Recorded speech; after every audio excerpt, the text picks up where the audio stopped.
Howdy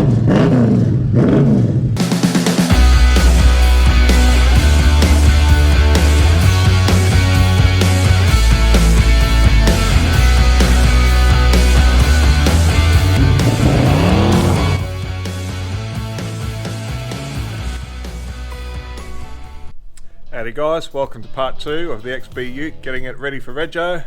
We're pretty much going to take off straight off where we left last time. In the last video we had all the plenum rust repairs all taken care of, so without further ado, let's hook straight into this Ute. We've got to finish off the rust repairs on the driver's side sill floors and do our bracing under the seats, and then start getting everything else sorted out, ready for its Rego, all the little fine tuning stuff. Let's get involved. And first on the list is all of these sill repairs. Hopefully shouldn't be too bad. Let's see how we go.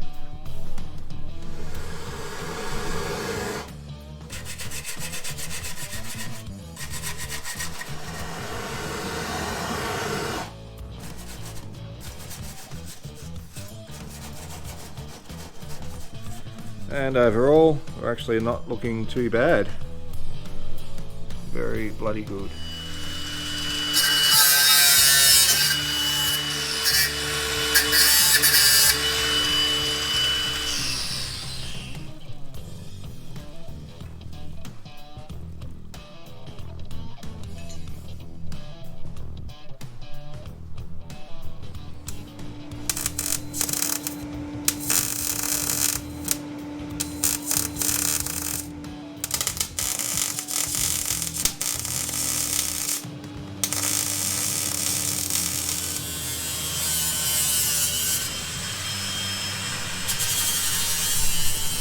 That'll call the sills all done. Onto the floor pan.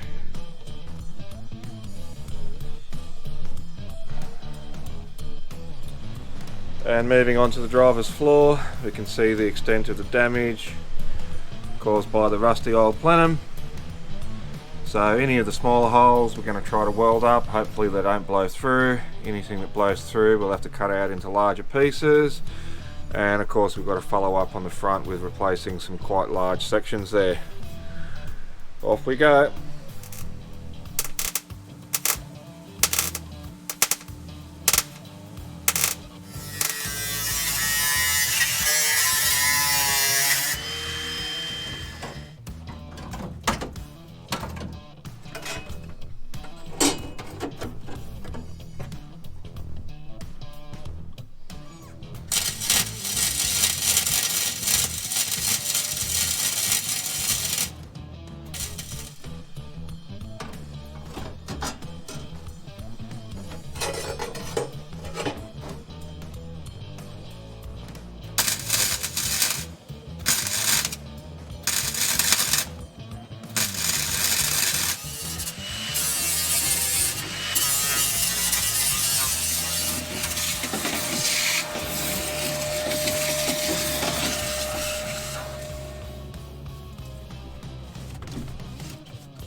And that'll do for the floor. Onto this final piece here that needs to be taken care of, which will go below the hump brace that we're about to install.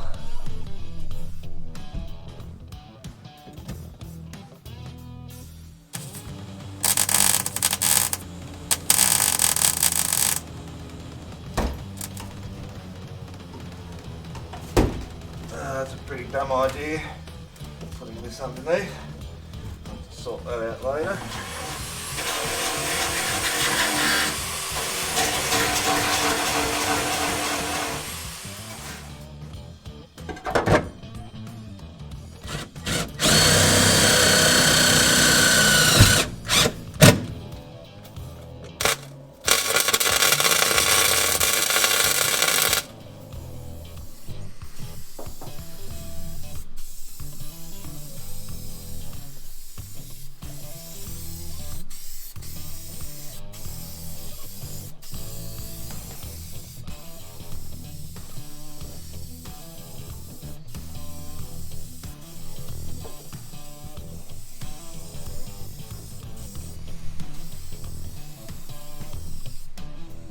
And here we finally are, after being arseholed with all that extra rust work to do.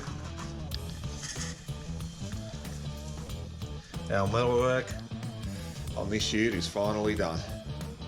Happy bloody days.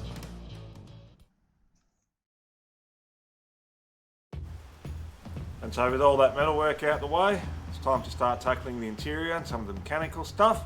We'll pop these vents back in and we'll change out the steering column from the XC one to the correct XB one whilst we're at it as well.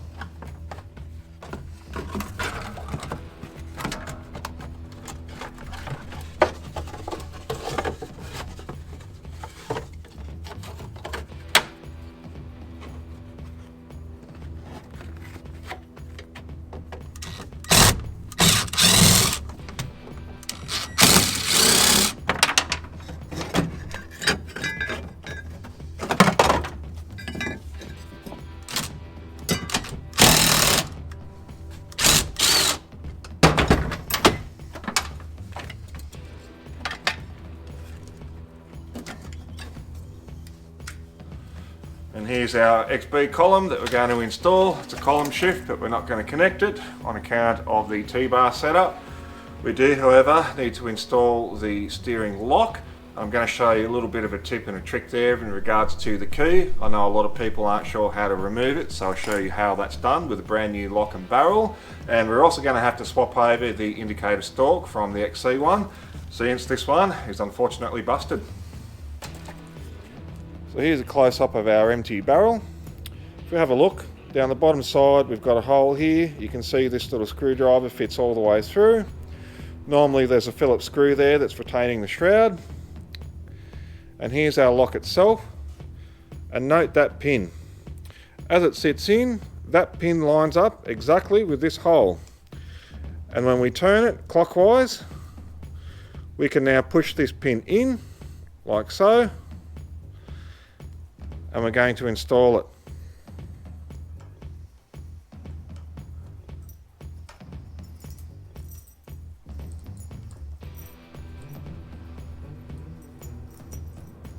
Here it is in our lock position, and the barrel does not come out at all.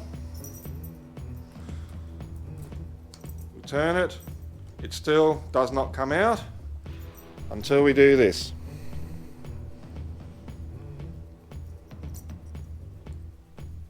We push the pin back in through the hole and out it comes. Easy as that.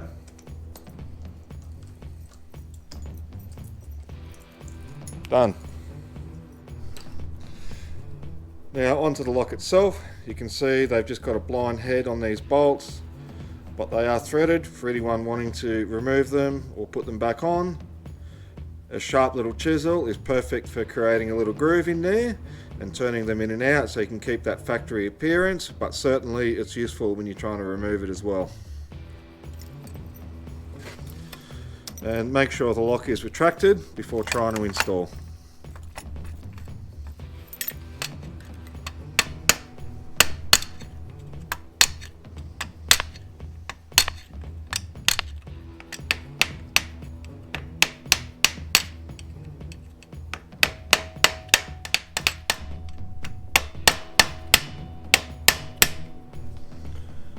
Nice and solid.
moving on with the interior, you can now swap out the shifter for the correct one, and then put some sealants along and lock in the hump and the blanking floor plates.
And that there finally wraps up our cheapo interior install. Beauty. Alright, and so moving forward, we have a very short list of mechanical items. We've got a plastic fan to pop in, our original style radiator shroud, we've got our clips and brackets to suit, we've got the fan spacer and bolts, and we now have the correct rubbers as well for the radiator, and a set of wheel nuts, and that'll pretty much call the mechanicals all done. Let's get him sorted.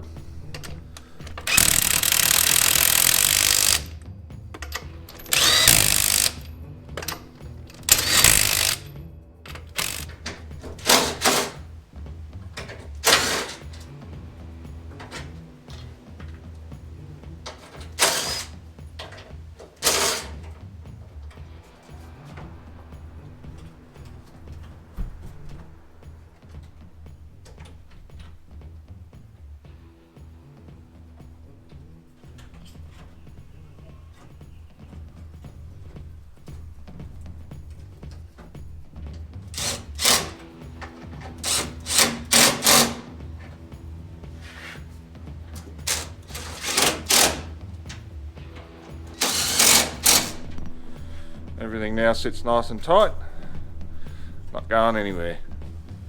And a quick start up just to make sure we got our clearances.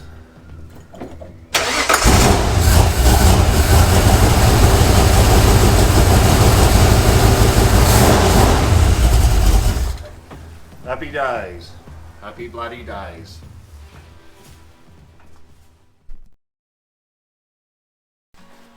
So we're finally hitting the tail end, guys. We're about to get this car back together, and what I thought I might do is spend a little bit of time on some of these panel gabs and show you why we're doing what we're doing and how to get it looking its best, considering that these are a car built in their 70s, and whatever I'm about to show you now can pretty much be done across the board, whether you're talking American, Australian, Euro, Japanese. It's all pretty much the same kind of principle. So first things first, we need to start on this part of the pillars themselves. Now these are a square shaped hole. They're designed to move up and down on both of them, and forwards and rearwards. Now this is a really important measurement here. This is what dictates everything else from here on out, based on getting these absolutely spot on.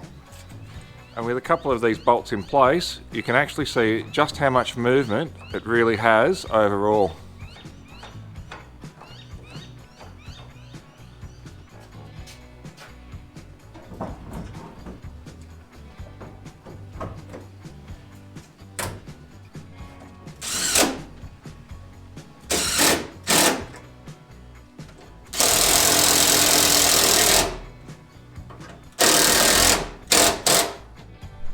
And so the first two lines that we're looking for is along here and along the bottom edge, and how they sit is how we're going to dictate how we now start to move those hinges up the front. So if we take a bit of a look, we can certainly see that running across the bottom, the front part of the door has a nice little gap, but it gets a lot closer towards the back.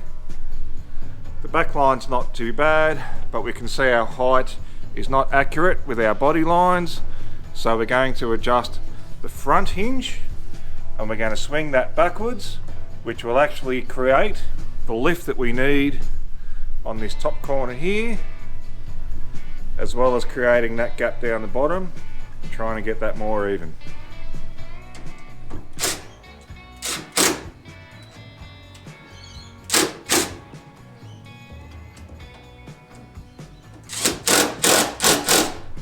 Now as we take a look across the bottom, that's nice and even, and we've got some reasonably decent body lines matching up here. Keep in mind it is a ute, so they'll never be perfect. And now that we've got our basic shape taken care of, we need to take a look at the side here. Now this is sitting flush on the bottom, but as we move to the top, that's sitting a little bit too far in. You can probably see it a bit better from this side. And so as we move to the front hinges, we have some bolts that sit along this face here. Their purpose is to move the top of the door in and out as necessary. And if we have a look at the bottom here, that's actually sticking out a little bit, so we need to try to move that in as much as we can, and if necessary we can move the top out to help compensate.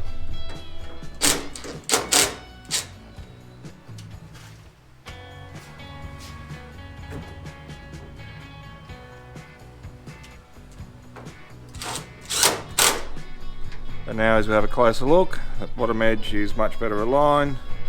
As we swing towards the back and have a closer look, the quarter panel and door lined up a lot better as well.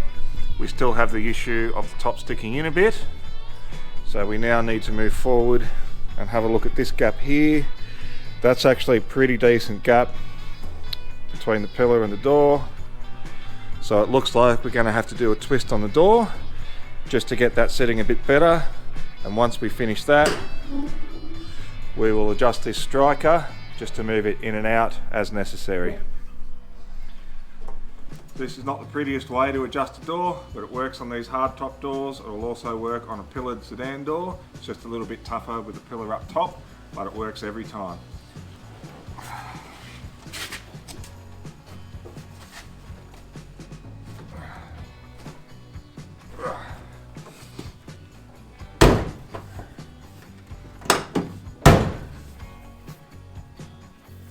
There we go.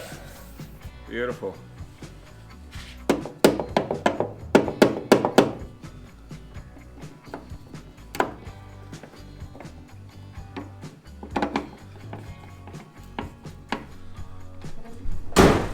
And there we are. That's about as good as a 70s Ford is ever going to get. Let's bang the other side on and then move on to the fenders.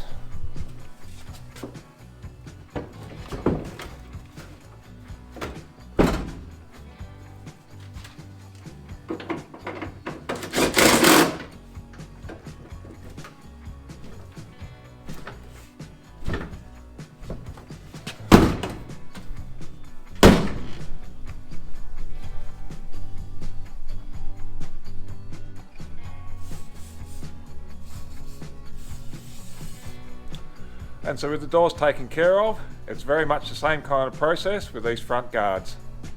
And so on the top of the inner apron, we've got these which will allow it to move inwards and outwards, side to side, all the way along. On the fender itself, we have some elongated slots which will allow it to move forwards and rearwards. And of course, rounding up near the A-pillar, this will also allow the fender to lock in and move up and down and in and out, so that we can get our body line just right.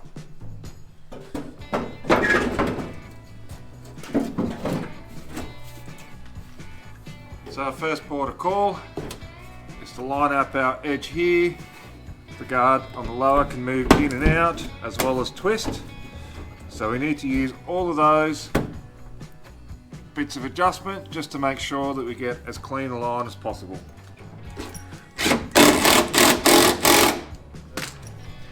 Our next port of call is to adjust the fender frontwards and rearwards, and we're going to use our front bolt as our locator, and we need to get this door gap just right.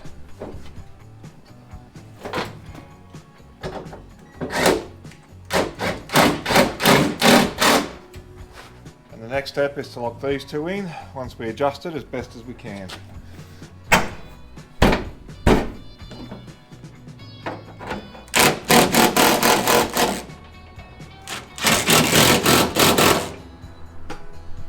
As we look down the side, we can see the gap is a little too tight down the bottom.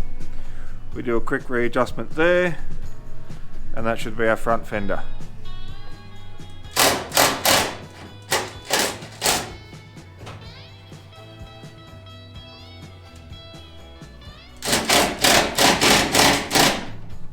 And that there now is about as good as we're going to get for an already painted vehicle. We are a little bit off here. If this was a car we were painting completely, we would fine tune it a little bit more like that and panel beat it. I can only do so much without chipping a whole bunch of paint away. So this is definitely the kind of thing that you would do prior to painting. The fact that this is a roughie means I can get away with this, but otherwise it would always be done in bare steel only, or you'd leave it with bodgy gap. But looking at that now, that's closed up pretty well, and we'll call that guard sorted. Off to the next one.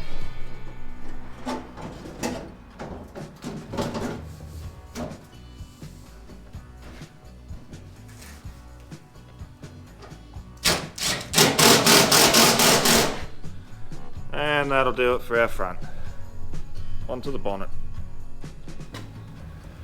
And so now moving on to the bonnet, we have a more Ford specific problem. We've got both of these hinges slapped on in their lowest position, bonnet's randomly put on, and here's the issue that we have with things like Ford Falcon and Mustang. And we can take a look at the back of the bonnet here. We've got ourselves a bit of a gap where it lifts up. We can push it down, and that's where we'd like it to sit, but we'd want it to sit that way when we close the bonnet normally without pushing it down. And here's a little trick I'm about to show you. So whilst this bonnet and the hinges are in their lowest position, unscrew everything and give it a bit of a tilt like this. By lifting the bonnet, you can see the entire assembly gets a little bit of a twist, and now we're going to tighten him up and see the difference.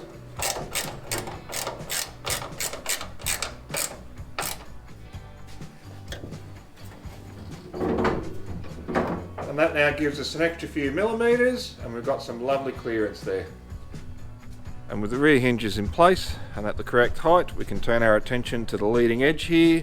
You can see the driver's side needs to come forward, and the passenger side needs to go slightly rearwards to match up with the front of the fenders. The fenders themselves move in and out. We've got them loose, so we're not too worried about the line going along here. As soon as we get this leading edge sorted first, then we can move these fenders in and out, and that's done.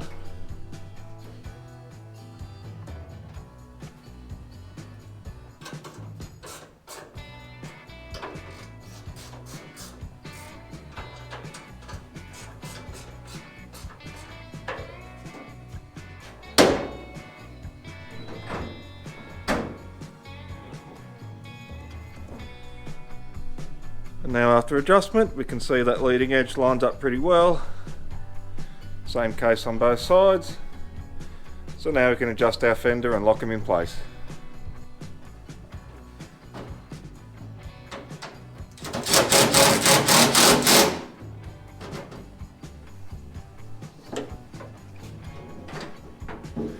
It's looking good.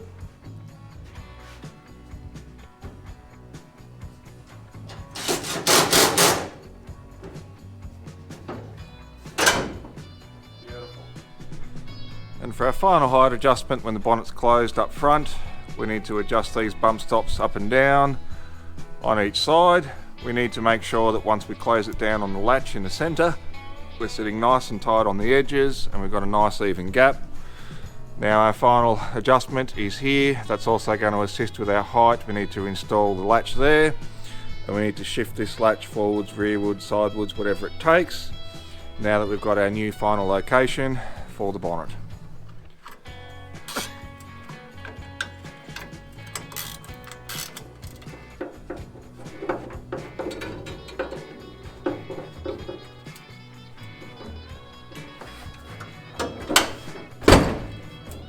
Beautiful, nice and tight, and she pops open just like that.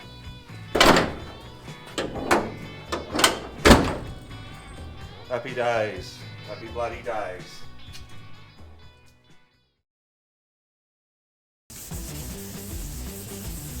And so now that our panels are all on and lined up, we're going to do our very slap up paint job on top of this very shitty house painted panels. Got surface rust as well. They're all going to bubble up and peel most likely. It's going to keep it looking much the same as the rest of this paintwork. And that'll pretty much complete everything we've got to do. A couple of little small items like painting the grill, fitting the door trims. This year to be ready for Rego.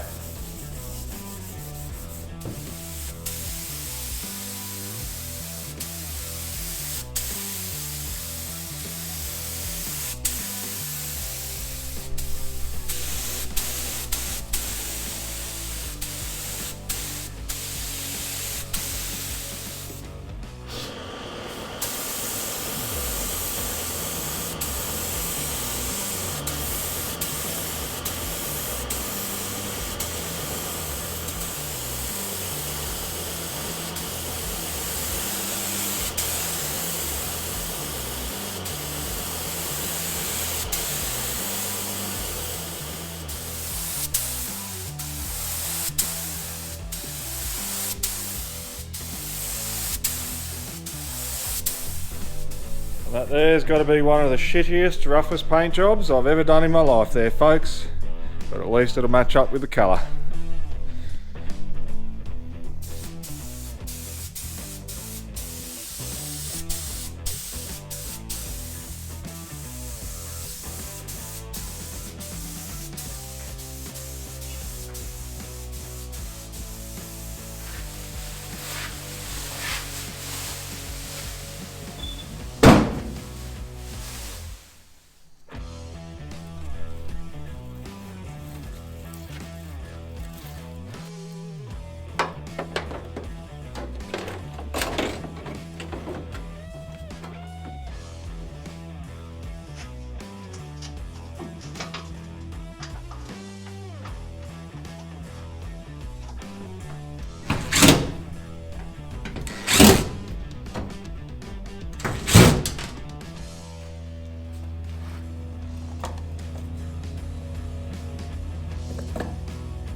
And there it is, at long last, she's good to go.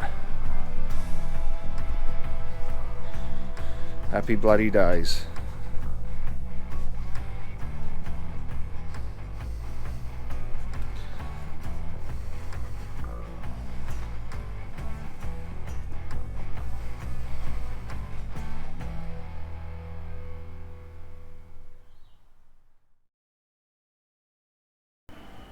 Alright. Alrighty guys, that's finally a wrap for this XB. It's pretty much now ready for registration. There's a couple of little things that my mate needs to do to take care of it before getting rego, such as a battery clamp, some wiper blades, but all the basic little stuff now. The bulk of it is really done. It was touch and go there in part 1 with the amount of rust, but thankfully we can say we've got another one saved and ready to go back on the road. So happy days there. Now moving forward, a lot of you guys have been asking about the scrap metal Landau. It hasn't been forgotten, and as a matter of fact we're planning to hook in onto it as of next week. So the next video that you're going to see is us attempting to put that roof back on. We've also had a little bit of progress with the 35 Dodge Transporter truck. We've been in touch with an engineer, so it looks like our plans are going to be okay. So we're going to focus on that a little bit more again now. And we've also got a hook in on Death Proof, which of course, as you saw from our rallying woes, needs a front end and a few other bits and pieces. So like always, don't forget to like, share and subscribe. It helps the channel grow. Catch you on the next one. Cheers.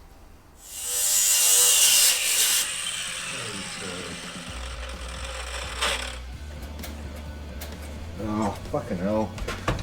Fucking keep forgetting the bloody earth. Will you get off, you sack of crap? Oh, you turd. Oh, fucking son of a bitch again. Oh, what kind of moron does this? Fucking hell. Ugh. Get off, you cunt. Oh, you prick. Oh no, shut up, phone. Out. Get out. Oh, you fucker. Fucking put this bracket on back to front, you prick.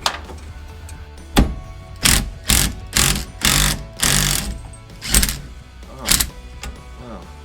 Fuck yourself, huh? All holes stripped out. Fucking perfect. Fucking piece of shit.